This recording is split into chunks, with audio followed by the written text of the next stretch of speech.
너희의 이름은 너희로 실족하지 않게 하려 함이니 사람들이 너희를 출교할 뿐 아니라 때가 이르면 물은 너희를 죽이는 자가 생각하기를 이것이 하나님을 섬기는 일이라 하리라. 그들이 이런 일을 할 것은 아버지와 나를 알지 못함이라. 오직 너희에게 이 말을 한 것은 너희로 그때를 당하면 내가 너희에게 말한 이것을 기억나게 하려 함이요 처음부터 이 말을 하지 아니한 것은 내가 너희와 함께 있었음이라. 지금 내가 나를 보내신 이에게로 가는데 너희 중에서 나더러 어디로 가는지 묻는 자가 없고 도리어 내가 이 말을 함으로 너희 마음에 근심이 가득하였도다. 그러나 내가 너희에게 실상을 말하노니 내가 떠나는 것이 너희에게 유익이라. 내가 떠나가지 아니하면 보혜사가 너희에게로 오시지 아니할 것이요 가면 내가 그를 너희에게로 보내리니 그가 와서 죄에 대하여 의에 대하여 심판에 대하여 세상을 책망하시리라. 죄에 대하여라 하면 그들이 나를 믿지 아니하며 의에 대하여라 함은 내가 아버지께로 가니 너희가 다시 나를 보지 못하며 심판에 대하여라 하면 이 세상 임금이 심판을 받았습니다. 내가 아직도 너희에게 이를 것이 많으나 지금은 너희가 감당하지 못하리라. 그러나 진리의 성령이 오시면 그가 너희를 모든 진리 가운데로 인도하시리니 그가 스스로 말하지 않고 오직 들은 것을 말하며 장래 일을 너희에게 알리시리라. 그가 내 영광을 나타내리니 내 것을 가지고 너희에게 알리시겠습니다. 무릇 아버지께 있는 것은 다 내 것이라. 그러므로 내가 말하기를 그가 내 것을 가지고 너희에게 알리시리라 하였노라.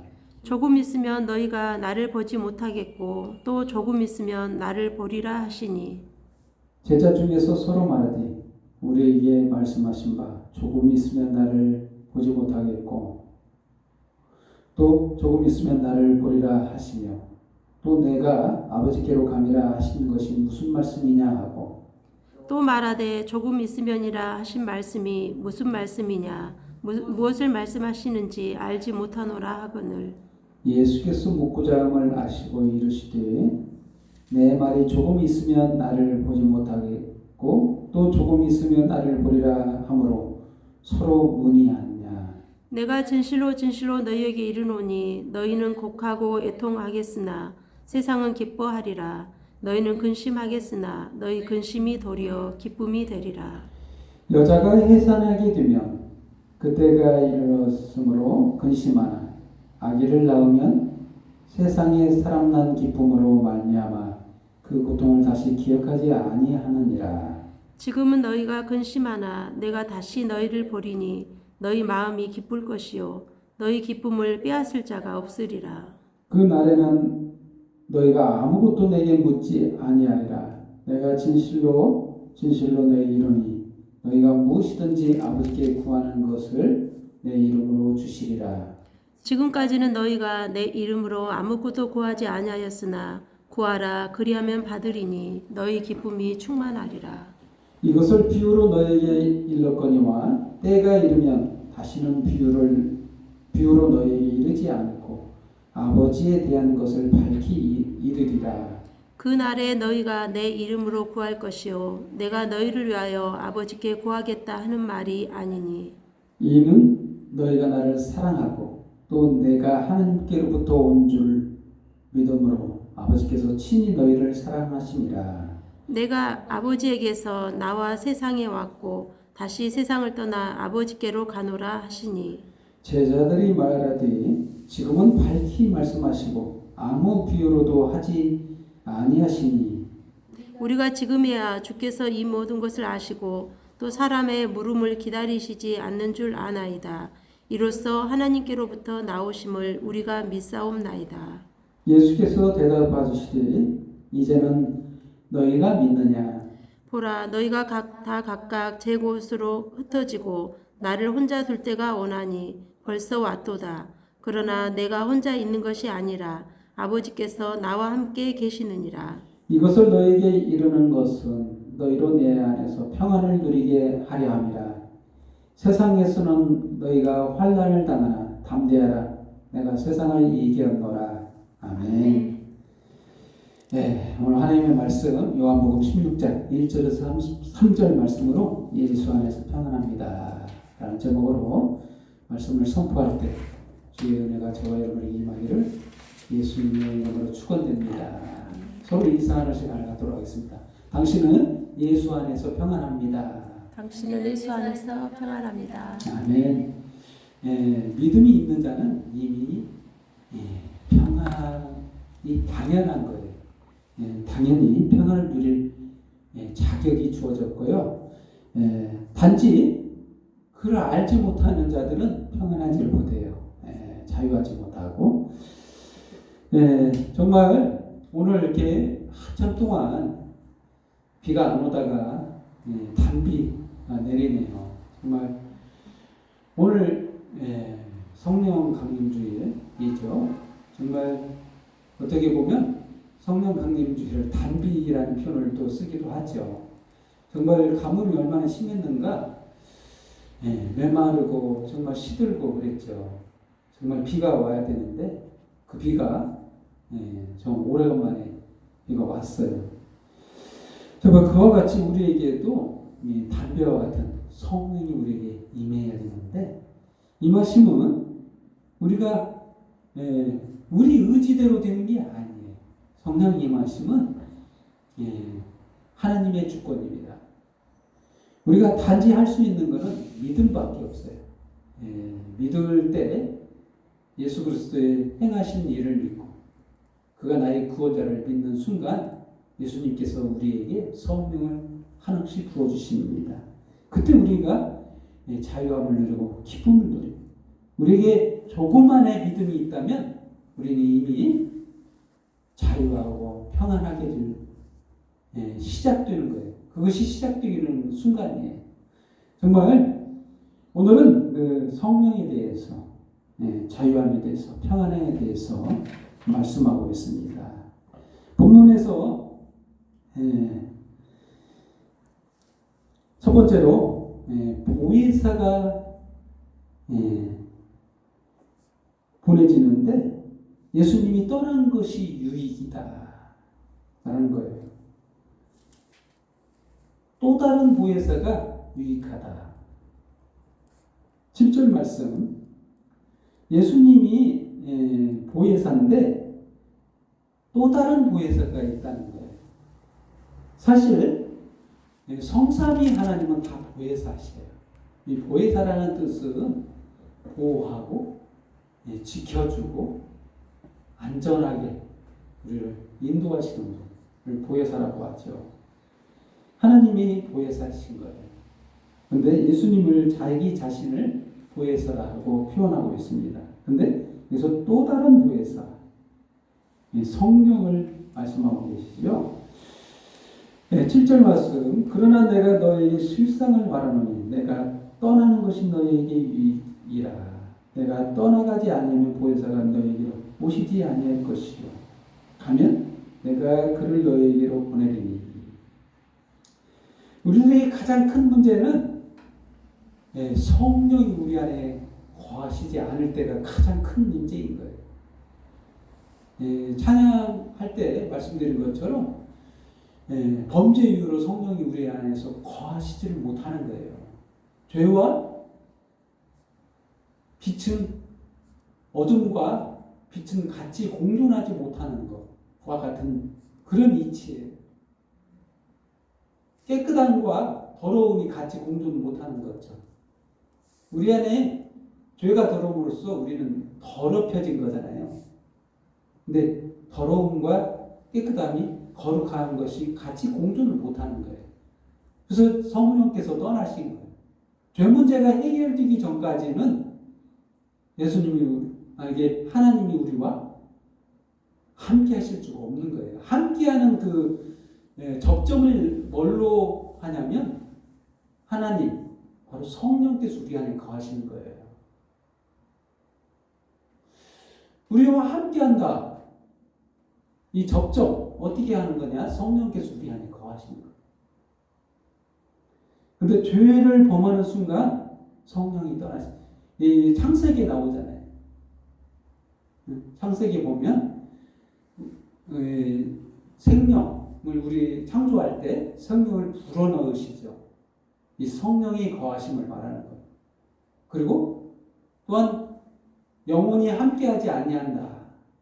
성령이 떠나가신다는 말이 또 나와요. 죄는 우리와 밀접한 하나님과 함께하지 못하는 장벽, 담이 되어서 우리 하나님과 함께할 수 없는 거리를 두는 하나님부터 떠나게 되는 그런 걸 초래하게 됐죠. 그래서 그 회복하려면 성령이 우리에게 임하셔야 하잖아요. 그걸 완전하게 회복하려면 성령이 우리 안에 거하셔야 돼요. 그 증거로 아까 말씀드린 것처럼 증거로 우리에게 믿음이 있느냐 없느냐로 이걸 결정하는 거예요. 만약에 우리가 조금만에 예수님이 나를 위해서 대속의 죽음을 죽으셨고 그 죽음이 나를 자유하게 하고 내 죄가 완전히 깨끗해지고 죄사함을 받고 의로워졌다는 것을 믿는 순간부터 우리에게는 성령이 거하실 수밖에 없는 조건이 되는 거예요. 당연히 거하실 수밖에 없어요. 깨끗하니까. 죄가 없으니까. 이제부터는 영원한 생명이 우리 안에 거하게 되는 거예요. 하나님이 성령이 거하신다는 것은 우리에게 영생이 있다는 거예요. 그 말은. 성령께서 함께 하신다는 것은 우리 죽을 수 없는 존재가 된다는 거예요. 한마디로 영생이 있다는 거예요. 그렇습니다. 우리가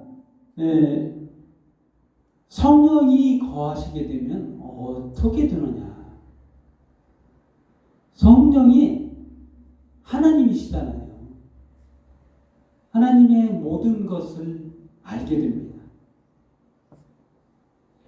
이게 처음부터 다 아는 게 아니라 조금씩 하나님을 알아가게 돼요. 성령께서 우리 안에서 일하시거든.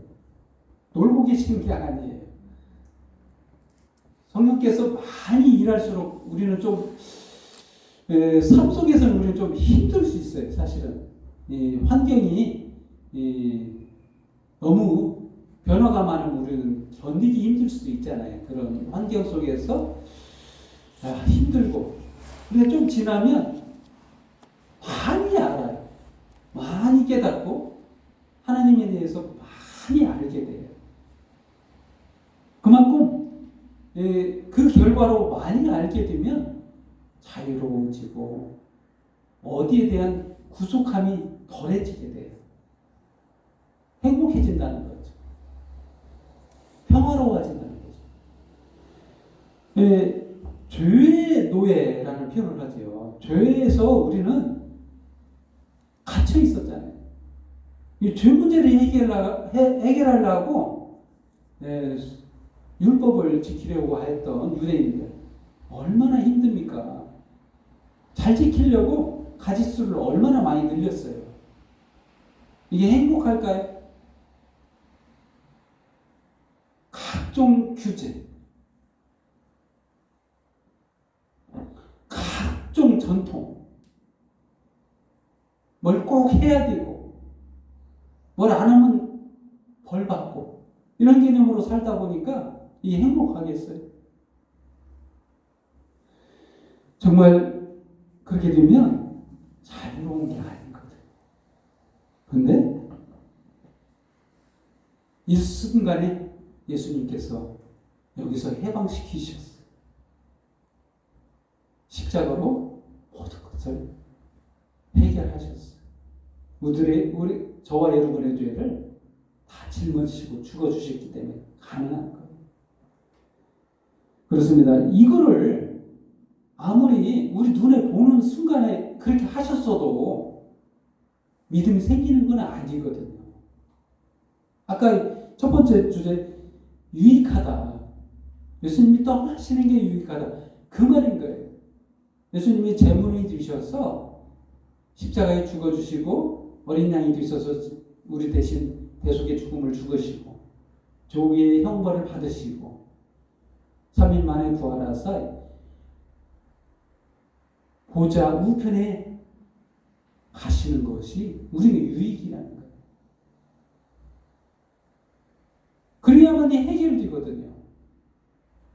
우리 모든 죄가 해결되는 거예요.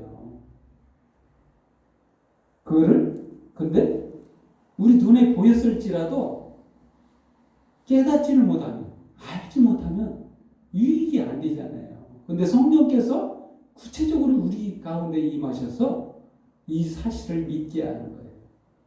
이 사실을 알게 하고, 믿게 하고, 그 믿은 대로 살아가게 하신다는 거예요.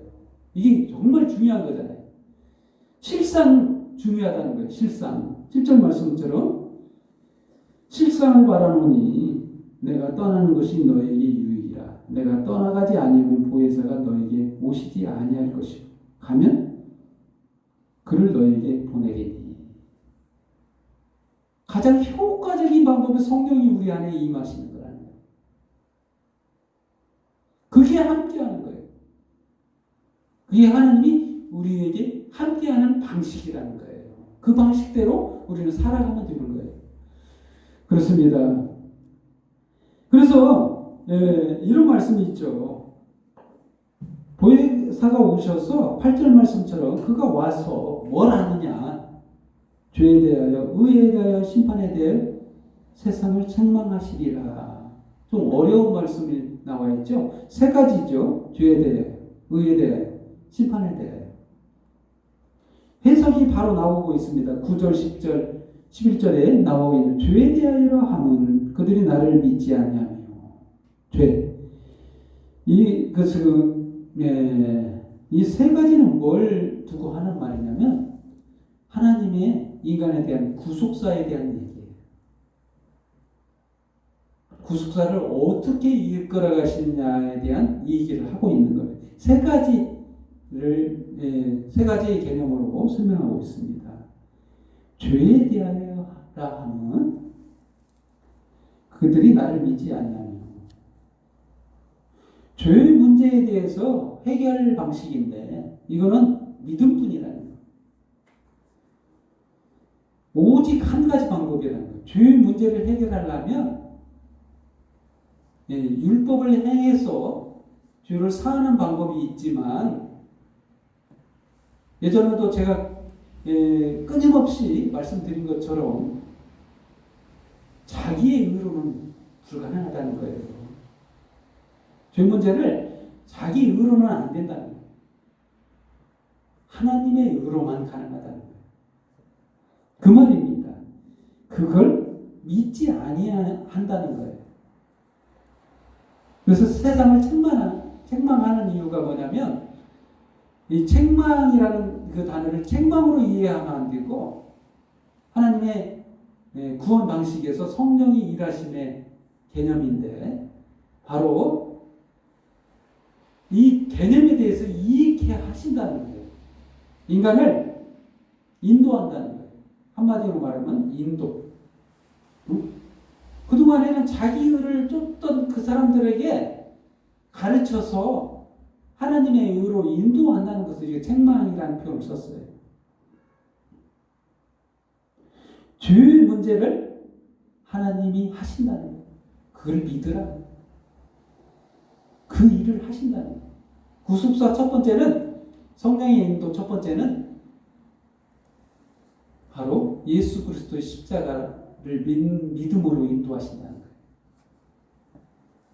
그리고 두 번째 의에 대하여 함은 내가 아버지께로 가니 너희가 다시 나를 보지 못하며 라고 말하고 있습니다.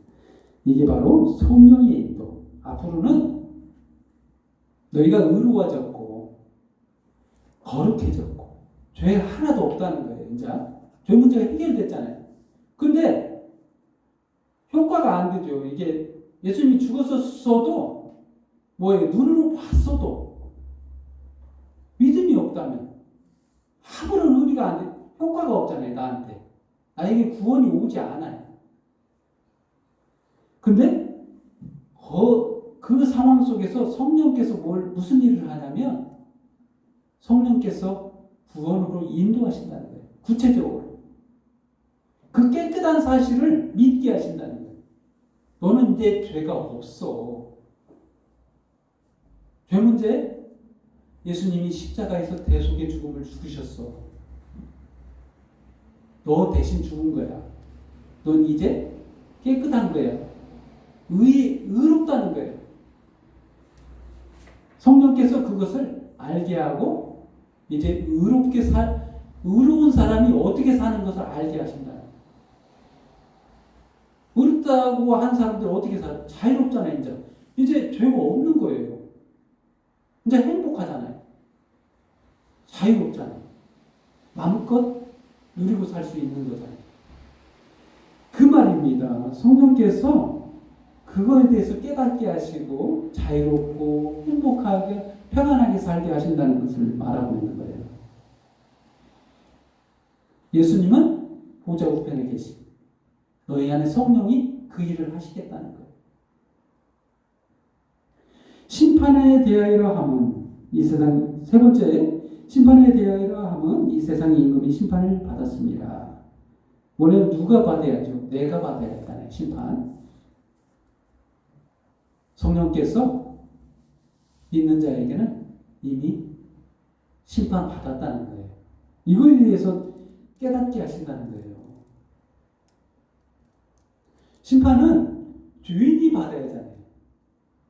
근데 나 대신 예수님이 죄인이셔서 대가를 받으셨어요. 심판을 이미 받았다는 거예요. 그리고 심판을 안 받은 자가 있죠. 믿지 않냐는 자와 이 세상 임금. 여기는 사단을 두고 하는 말이죠. 그를 따르는 자들은 자기 의를 따르는 자와 동일하게 이 세상 임금과 함께 같이 형벌을 받습니다. 심판을 받아요. 이들은 자기 의를 쫓았기 때문에 이거에 대한 성령의 인도를 거부한 자들, 성령이 일하심에도 불구하고 열매를 맺지 못하는 자들 말하고 있습니다. 그래서 심판에 대해서 이렇게 성령이 일하신다는 거예요. 그렇습니다. 또한 두 번째 주절에요. 이제 내 영과 14절 말씀입니다. 진리의 성령이 오셔서 하는 일이 있는데 이제는 내 영광을 보이리라, 나타내리라. 이런 말씀이 있습니다. 14절 말씀. 그가 내 영광을 나타내리니 내 것을 가지고 너희에게 알리시겠습니다. 이게 무슨 말이냐? 하나님이시니까, 성삼위 하나님이니까 다 동의하신 분이에요. 한 분이시니까 다 똑같은 생각을 갖고 똑같은 마음을 가지시고 우리를 보호해 주시는 거예요. 근데 여기서 내 영광, 이 내 영광은 바로 예수님이 하신 일을 말하는 거예요. 십자가가. 구체적으로 말하면 해산의 수고, 오늘 본문 말씀 표현처럼 해산의 수고. 여기서 21절 말씀이 이런 말씀이 있어요. 갑자기 여자의 해산을 두고 말하는 게 좀 안 맞지만 한번 읽어보겠습니다. 21절. 여자가 해산하게 되면 그때가 이르렀으므로 근심하나 아기를 낳으면 세상에 사람 난 기쁨으로 말미암아 그 고통을 다시 기억하지 아니하리라. 여자의 해산의 수고가 도대체 무엇인가? 왜 뜬금없이 나왔을까? 이게 바로 예수님의 십자가의 고통을 말하는 거예요. 여기서 여인은 바로 예수님이세요.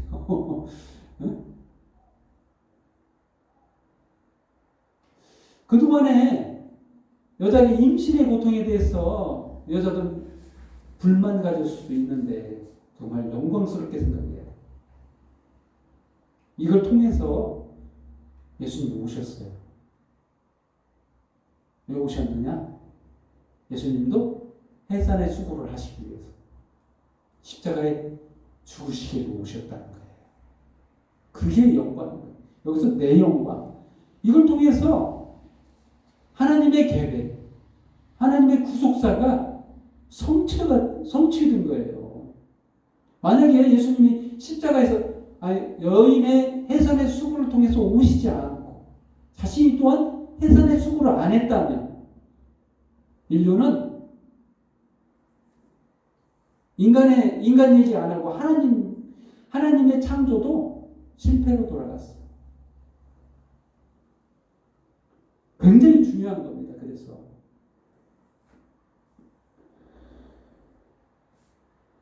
이게 내 영광인 거예요. 14절 말씀, 그가 내 영광을 나타내니 이걸 말하겠다는 거예요. 아무리 예수님이 십자가에서 죽어주셨어도 본 사람들이, 같이 했던 사람들이 너무 불쌍해, 너무 안타까워, 그리고 그걸로 끝났다면, 그런 거로만 생각하고 끝났다면 우리의 구원이 임했을까요? 아니잖아요. 근데 이 진실을 알아야 돼요. 실체, 팩트를 알아야 돼요. 예수님이 왜 십자가에 죽었을까? 누구 때문에 죽었는가? 나 때문에 죽었구나. 이 사실을 알아야 하잖아요. 이거 내가 알 수 있을까? 내가 머리 좋아서 알 수 있을까요? 박사학위를 따면 알 수 있을까요? 공부 많이 한 자가 믿음이 생길까요? 아니라는 거예요. 이 믿음은 성령께서 알려주셔야만 한다는 거예요. 성령이 내 안에서 믿음을 갖게 하셔서 믿어지게 된다는 거예요. 이게 바로 오늘 표현처럼 14절 말씀처럼 내 영광이라는 거예요. 하나님이 하신 일 중에 가장 큰 일이에요. 인간에게 하신 이벤트 중에 가장 큰 인류 역사에 길이 남을 한 일인데, 이거는 바로 21절 말씀처럼 여자가 해산하는 수고라는 거예요. 왜 해산의 수고를 해요? 딱 한 가지죠. 새 생명을 잉태하는 거예요. 응? 생명이 잉태된다는 거예요. 이 해산의 수고는 결과물이 나오는데 새 생명이 나와요. 그렇습니다. 고통은 힘들어요. 해산의 수고는 안 하고 싶어요. 누구나. 근데 좀 참으면, 여인은 압니다. 남자들은 이 고통을 모르는데, 그러고 나서 새 생명을 보며 아기를 낳으면 그 아기 때문에 얼마나 기쁩니까? 엄마들이 자녀들을 더 애정으로 더 바라보는 눈이 더 생길 수밖에 없는 거예요. 그래서 그렇습니다. 이와 같다는 거예요. 예수님의 마음이, 하나님의 마음이 똑같다는 거예요. 이와 같이 기쁨이 이기지 못한다는 거예요. 그렇습니다. 이게 바로 내 영광이라는 마음 속에 숨겨진 예수님의 말씀입니다. 무릇 아버지께 있는 것은 다 내 것이라. 그러므로 내가 말하기를 그가 내 것을 가지고 너에게 알리시리라 하였노라. 그렇습니다. 여기서 동일하다고 말씀하시죠. 아버지와 나는 동일하다. 그 말은 성삼위 하나님이 한 몸이라는, 하나라는 것. 그렇습니다. 세 번째 주제가 그래서 해산의 기쁨입니다. 어느 기쁨보다 더하겠어요. 하나님이 이것 때문에 인간을 창조한 거예요. 새 생명을 창조하기 위해서. 창조는 언제 완료가 되느냐? 예수님이 십자가에서 죽어주시고 우리 가운데 새 생명이 잉태되는 순간 그때 창조의 완성인 거예요. 우리가 믿음을 성령의 일하심으로 우리가 믿어지게 됐어요. 이게 지금 창조의 끝이에요.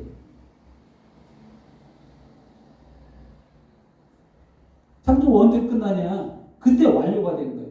믿음이 생긴 순간. 그렇습니다. 우리는 천국에 가서 거기서 누리야만이 창조가 끝나는 것처럼 생각하는데 이미 믿어진 순간 그것이 창조의 끝이에요. 하나님의 열매가 이렇게 알곡으로 생겨난 순간이기 때문에 그렇습니다.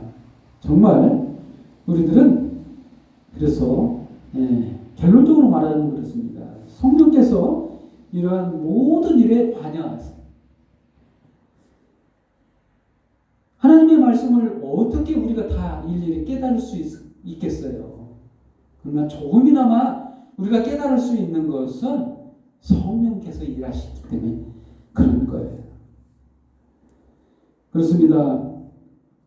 23절 말씀에 이런 말씀이 있죠. 그날에 너희가 아무것도 내게 묻지 아니하리라. 내가 진실로 진실로 너희 이루니 너희가 무엇이든지 아버지께 구하는 것을 내 이름으로 주시리라. 아무것도 내게 묻지 아니한다. 안 물어본대요. 예수님께 안 물어본대요.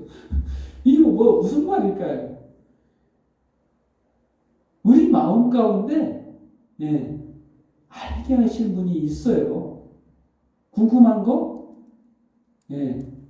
알고 계십니다. 때를 따라 궁금한 거 알게 하신다는 거예요. 너무 빨리도 알게 하시지 않고 적당한 때 우리가 궁금한 점을 깨닫게 하신다는 거예요. 안 물어볼 필요밖에 없죠. 조금 지나면 필요할 때 알게 되기 때문에 성령께서 일하시기 때문에 그렇다는 거예요. 우리가 뭐가 필요한지도 알고 아버지께 구하는 거 그거 들어주시니까 필요한 것을 구한다는 거예요. 그렇습니다. 그렇기 때문에 기쁨이 충만한다. 이제 아는 자들이 사는 그 기쁨, 해산의 수고의 기쁨, 새 생명을 가지고 있는 자들의 기쁨에 대해서 예수님은 말씀하고 있는 거예요. 기쁨이 충만하리라. 24절 말씀처럼 지금까지는 너희가 내 이름으로 아무것도 구하지 아니하였으나 구하라 그리하면 받으리니 너희 기쁨이 충만하리라. 이런 말씀을 하신 거예요. 그래서 그렇습니다. 모든 것을 가진 자의 새 생명을 가진 자예요. 예수님이 우리 안에 있기 때문에 성령이 우리 안에 있기 때문에 이제는 다 가진 자예요. 세상을 다 가진 자입니다.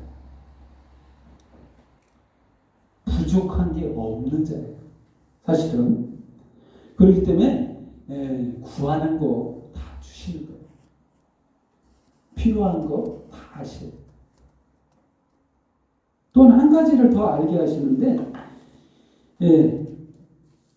세상을 이겨노라 말씀하셨어요. 마지막 말씀. 이것은 33절 말씀. 이것을 너희에 이르는 것은 너희로 내 안에서 평안을 누리게 하려 함이라.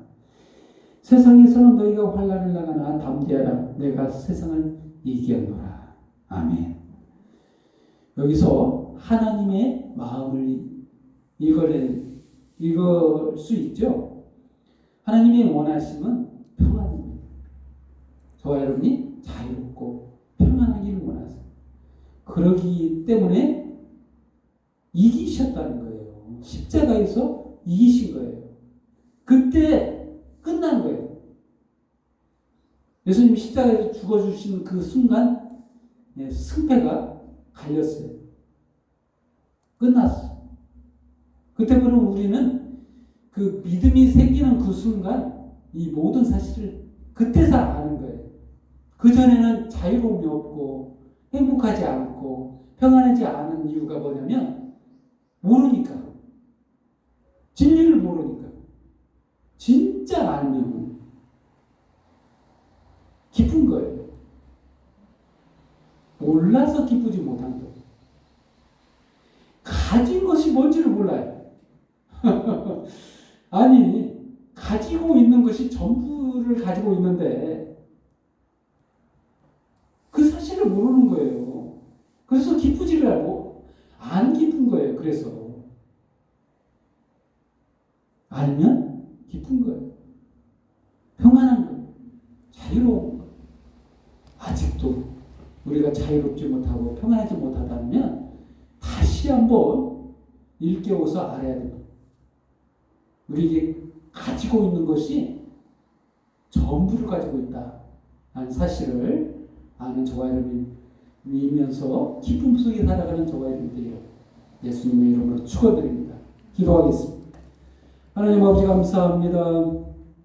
저희들에게 전부를 주셨습니다. 감사합니다. 오늘 말씀을 통해 이 사실을 깨달았습니다. 주님 감사합니다. 정말 행복합니다. 이제 주님 오실 그날까지 이 말씀을 붙들고 기쁨 속에 즐거움 속에 평안함을 누리며 주님 맞이하게 하여 주시옵소서. 모든 영광과 경배와 찬양을 주님 앞에 돌려 예수님의 이름으로 기도합니다. 아멘. 찬송